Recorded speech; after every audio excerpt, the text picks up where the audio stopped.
कहानी की शुरुआत होती है फॉरेस्ट डिपार्टमेंट के दो ऑफिसर से, जो एक कश्ती में बैठकर साउथ अफ्रीका के जंगल का मुआयना करने जा रहे थे। इस कश्ती में ऑफिसर गैबी और उसका बॉस विंस्टन सवार थे। उस वक्त गैबी अपने ड्रोन की मदद से आसपास के जंगल की जांच कर रही थी, पर अचानक जंगल में मौजूद किसी इंसान ने उस ड्रोन को देख लिया। इधर गैबी ने भी ड्रोन के जरिए उसे देख लिया और उसने ड्रोन उस आदमी के पीछे लगा दिया। लेकिन जैसे ही ड्रोन उस इंसान के करीब गया तो उसने जोरदार वार करके ड्रोन तोड़ दिया। अब जंगल में घुसकर ड्रोन को वापस लाना खतरे से खाली नहीं था, लेकिन गैबी ड्रोन को यूं ही छोड़कर आगे नहीं बढ़ सकती थी। इसलिए विंस्टन ने उसे जंगल से ड्रोन ढूंढने के लिए 1 घंटे का समय दिया और 1 घंटे बाद इसी किनारे पर मिलने को कहा। फिर गैबी जंगल में ड्रोन ढूंढने निकल पड़ी और तब हम 2 इंसानों को देखते हैं जिनका नाम था बैरन और स्टीफन। वो दोनों ही काफी जंगली किस्म के थे, जिन्होंने कपड़ों के नाम पर सिर्फ पत्ते पहने थे। वो शिकार करके खाना ढूंढने निकले थे। इसके बाद उन्होंने जमीन पर एक जाल बिछाया ताकि कोई और उनका पीछा न कर सके। उधर विंस्टन जंगल में मौजूद कैमरास की बैटरी बदल रहा था और वहीं दूसरी ओर गैबी जंगल में काफी अंदर तक आ गई। तभी उसे महसूस हुआ कि कोई उन पर नजर रख रहा था और उसने वॉकी टॉकी के जरिए विंस्टन से बात करने की कोशिश की, लेकिन विंस्टन तो अपना वॉकी टॉकी कश्ती में ही भूल आया था। अब गैबी तेजी से दूसरी ओर भागने लगी, लेकिन आखिरकार वो जंगलियों के बनाए जाल में फंस ही गई। साथ ही एक नुकीली लकड़ी उसके पैर में इतनी जोर से चुभी कि उसका चलना भी मुश्किल हो गया। इधर विंस्टन को दूर से ही गैबी के चिल्लाने की आवाज सुनाई दी तो वो तुरंत अपना वॉकी टॉकी लेने कश्ती पर गया, पर उसमें पानी चला गया था, इसलिए अब विंस्टन को खुद ही गैबी को ढूंढना होगा।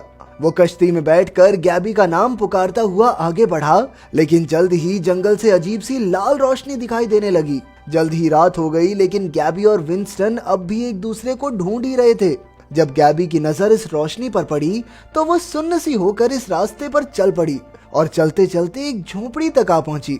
उधर विंस्टन ने देखा कि एक बेहद खतरनाक सा जानवर उसका पीछा कर रहा था, लेकिन उससे बचने के चक्कर में वो एक दलदल में फंस गया। वहीं गैबी झोपड़ी का दरवाजा खटखटाने लगी, लेकिन जब किसी ने जवाब नहीं दिया तो वो खुद ही दरवाजा खोलकर अंदर आ गई। उसने अपनी टॉर्च से इधर उधर देखा और फिर थक कर जमीन पर लेट गई। उसने अपने पैर के जख्म पर पट्टी भी बांधी ताकि और खून ना बहे। तभी बैरन और स्टीफन भी वहां पहुंचे और उन्होंने गैबी से पूछा कि तुम हो कौन। गैबी ने बताया कि उसे चोट लगी थी, इसीलिए वो यहाँ आकर लेट गई। इसके बाद उन्होंने कपड़े पहनकर गैबी के जख्म पर मरहम लगाई। इसके बाद वो सब खाना खाने लगे और एक दूसरे के बारे में और बातें जानी।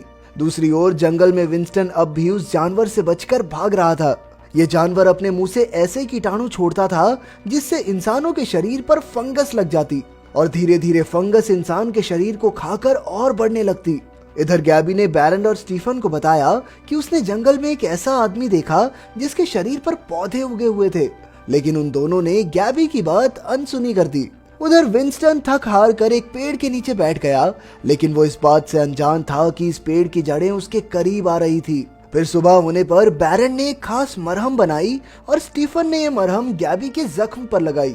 गैबी को छूते ही उसके दिल में घंटियां बजने लगी, क्योंकि उसने आज तक किसी लड़की को नहीं देखा था। उस वक्त गैबी सो रही थी और उसने सपने में देखा कि उसकी बाजू पर छोटे छोटे पौधे उग रहे थे। तभी वो डर के मारे उठ गई, लेकिन ये सिर्फ एक बुरा सपना था। जल्द ही बैरन और स्टीफन शिकार पर निकल गए और गैबी ने फिर से विंस्टन से बात करने की कोशिश की। तभी उसे विंस्टन के कराहने की आवाज सुनाई दी, लेकिन जख्मी होने के कारण वो विंस्टन की मदद करने नहीं जा सकती थी। तब उसने झोपड़ी में आग जलाई ताकि विंस्टन उसे ढूंढ सके, लेकिन जैसे ही बैरन और स्टीफन लौटे तो बैरन ने तुरंत आग बुझा दी। उसने कहा कि हम दिन में कभी आग नहीं जलाते। फिर रात हुई और गैबी ने बैरन से उसके बारे में पूछा तो बैरन ने बताया कि 13 साल पहले वो इस जंगल में पौधों पर रिसर्च करने आया था, लेकिन फिर यहीं पर उसकी पत्नी की मौत हो गई और उसके बाद वो कभी शहर वापस लौटा ही नहीं। तभी गैबी ने देखा कि उसका जख्म एकदम ठीक हो चुका था। फिर जब वो सो गई थी तो अचानक बैरन ने उसे जगाया और बताया कि उसके शरीर की गंध से एक जानवर झोपड़ी तक आ पहुंचा है। फिर गैबी ने भी बैरन और स्टीफन की तरह अपने पूरे शरीर पर एक लेप लगाया ताकि उसके शरीर से किसी भी तरह की कोई गंध ना आए। इधर स्टीफन अपने तीर कमान के साथ दरवाजे पर घात लगाए बैठा था। जल्द ही इस जानवर की जड़ें गैबी की ओर बढ़ने लगी, लेकिन ऐन वक्त पर बैरन ने अपने चाकू से उन्हें काट डाला। इससे वो जानवर गुस्से में तिलमिला उठा और दरवाजा तोड़कर अंदर घुस आया। ये काफी वहशी और अजीब सा जानवर था, जिसका शरीर तो एकदम इंसानों जैसा था, लेकिन उसके पूरे शरीर पर पौधे उगे हुए थे। इसी वजह से वो कुछ भी देख नहीं सकता था और सिर्फ अपनी सुनने की शक्ति के भरोसे ही वार करता। अब वो गैबी पर हमला करने ही वाला था कि बैरन ने बिना समय गवाए एक जोरदार वार से उसे मौत के घाट उतार दिया। उसका खून गैबी पर गिर गया और इस खतरनाक मंजर को देखकर उसकी रूह कांप उठी। फिर स्टीफन ने फटाफट गैबी के कपड़े उतारकर सारा खून पोंछा ताकि गैबी फंगस का शिकार न हो जाए। इसके बाद बैरन उस जानवर का खून जलाने लगा और गैबी को सच बताया। असल में ये एक ऐसा जानवर था जो इंसानों पर फंगस के कीटाणु छोड़ता, जिससे पूरे शरीर पर पौधे उगने लगते और जल्द ही वो इंसान बिल्कुल ऐसे ही दरिंदे में बदल जाता था। अगले दिन गैबी ने स्टीफन को शहर की जिंदगी के बारे में बताया और अपना फोन भी दिखाया, जिसे देखकर स्टीफन काफी हैरान हुआ। लेकिन अचानक बैरन ने गैबी का फोन छीनकर तोड़ डाला। वो हरगिज नहीं चाहता था कि उसका बेटा बाहर की दुनिया की चीजों के संपर्क में आए। असल में बैरन जंगल में रहकर अजीबोगरीब खोज करने लगा था और इतने सालों में उसने यहाँ के जीवन पर एक किताब भी लिखी थी।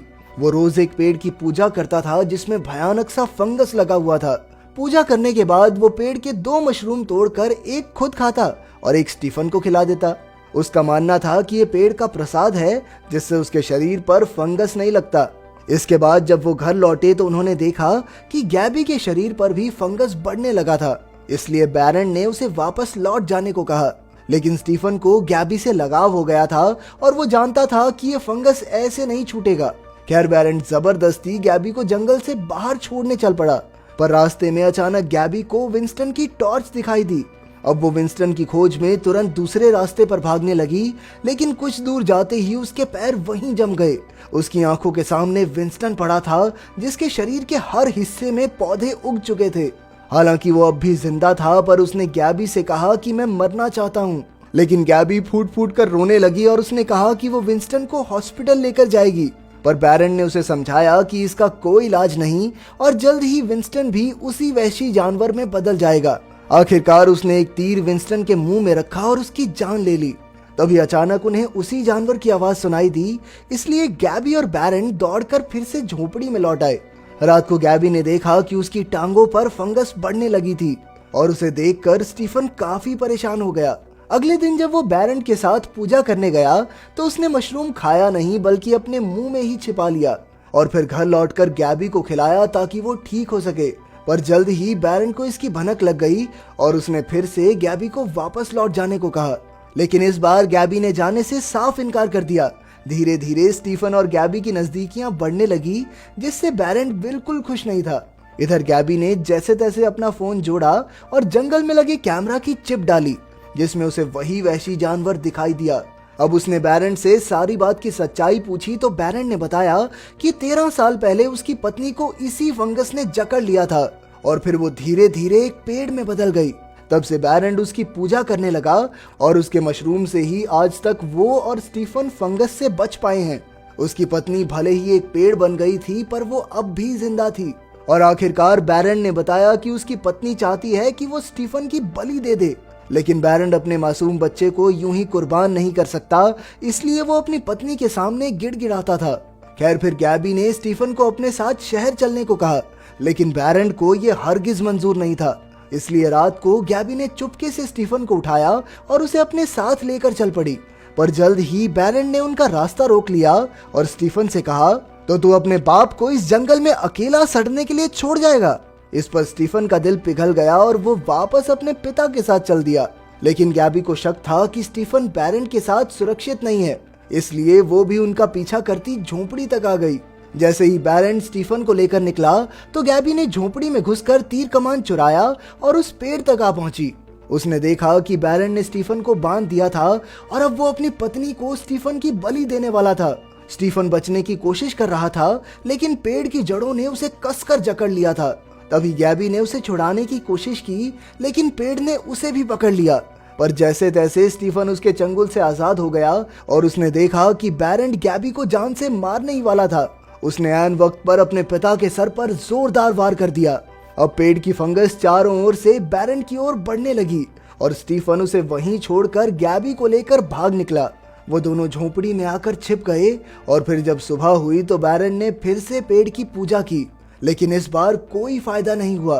पेड़ बलि का भूखा था, इसलिए उसने बैरन को ही चुन लिया और धीरे धीरे उसके पूरे शरीर पर छोटे छोटे पौधे उगने लगे। वहीं झोपड़ी में गैबी के शरीर पर भी तेजी से पौधे उग रहे थे। कुछ ही दिनों में उसका पूरा शरीर फंगस से भर गया और आखिरकार गैबी ने स्टीफन को शहर जाकर एक नई शुरुआत करने को कहा। पर स्टीफन का दिल अब भी गैबी पर अटका हुआ था, लेकिन अब गैबी का बचना नामुमकिन था, इसलिए वो उसे अलविदा कहकर मजबूरन शहर की ओर निकल पड़ा। जल्द ही उसने शहर के तौर तरीके सीख लिए, लेकिन शायद वो इस बात से अनजान था कि वो अपने साथ जंगल के उस खतरनाक फंगस को भी ले आया था। अगर वीडियो पसंद आई तो लाइक कर देना, चैनल को सब्सक्राइब कर देना। मिलते हैं अगली वीडियो में।